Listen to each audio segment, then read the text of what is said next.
ngày nay dân cho riêng một là bông được nghĩa riêng tăng ô sân chăm pi lấy chăm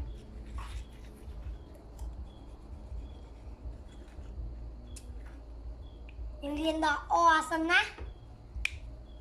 anh đặt ôi chấm má nó cũng ôi flick chẳng dân riêng pi e máu e tham á A apple apple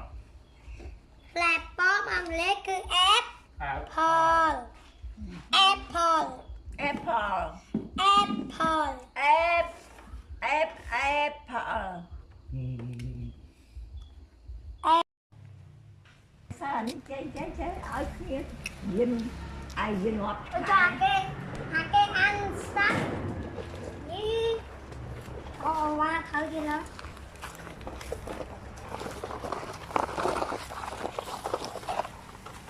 cô này cá ra xa thôi cá lên bộ ách một ách cài mười cài về muôn trong sông cứ sẽ cầm bạc can quạt ấy cho bên ta nó si ấy cho nó sao vậy si kinh ta đã sao chẳng thế cái bọc so easy bọc trường chứ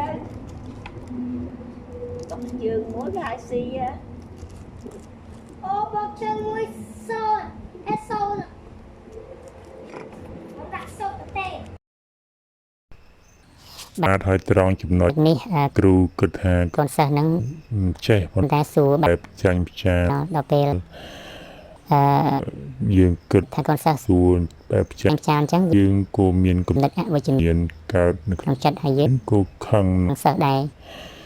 ហើយការ ខឹង នៅក្នុងចិត្ត ហើយធ្វើឲ្យយើងនិ និយាយមកមិនសូវ យាយពីរោះ ប្រហែលទេ ក៏ពិត ខិតពិតកូនសិស្ស អត់ចេះមែន មែនបាទអញ្ចឹង ការគិត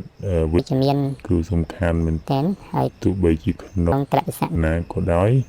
បាទ សិនជាសិស្ស ចេះឬក៏មិន ចេះយើងត្រូវ តែគាត់ថាគ្នា មិនចេះមែនទេ ហើយ ប្រាប់គ្នាដោយ តែមលហេតុនឹង ទន់ភ្លន់ ដើម្បីឲ្យ សិស្សបានជួយ ឆាប់យល់ ហើយ ហើយនឹងឆាប់ចេះអញ្ចឹង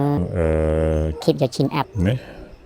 ពី positive thinking king សូមឲ្យ គិតវិជ្ជមាន ទៅដល់ មនុស្សគ្រប់គ្នា